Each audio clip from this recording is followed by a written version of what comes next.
Le Flash Info avec le centre de stockage de la Manche. Et on démarre avec ce Normand originaire de l'Eure qui apparaît sur la vidéo des nouvelles exécutions revendiquées par l'organisation de l'État islamique et authentifiées par la Maison Blanche dimanche dernier.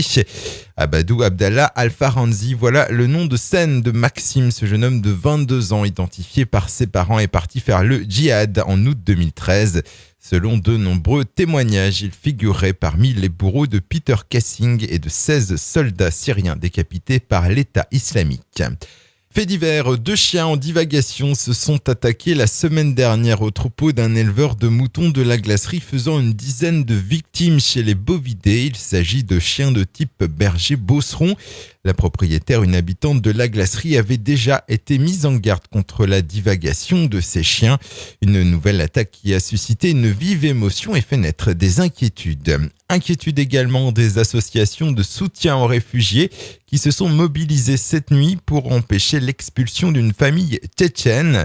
Il s'agit d'une mère de famille de 53 ans et 3 de ses 4 enfants qui doivent être renvoyés en Pologne.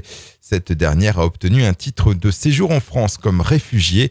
Elle bénéficie d'un logement HLM dans l'ensemble des Églantines à Tour-la-Ville où elle vit avec son mari et où elle héberge sa mère et ses frères et sœurs. Dans le cadre d'un appel national de jeunes internes en médecine étaient en grève hier, ils souhaitent le respect des repos de sécurité. Obligatoire depuis 2002, le repos de sécurité est une pause de 11 heures qu'un interne en médecine doit prendre à l'issue de chaque garde de nuit pour éviter qu'il ne travaille 24 heures d'affilée. Au centre hospitalier public du Cotentin, seulement un interne a fait grève. Et puis depuis hier et jusqu'au dimanche 23 novembre, c'est la semaine pour l'emploi des personnes handicapées, une manifestation organisée par l'ADAPT. De nombreux rendez-vous sur ce sujet sont programmés dans toute la région.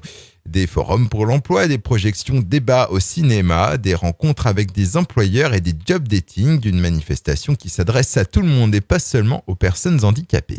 Le Flash Info vous a été présenté par Landra, centre de stockage de la Manche à Digulleville. Pour en savoir plus et visiter notre centre, 0810 120 172, coup d'un appel local.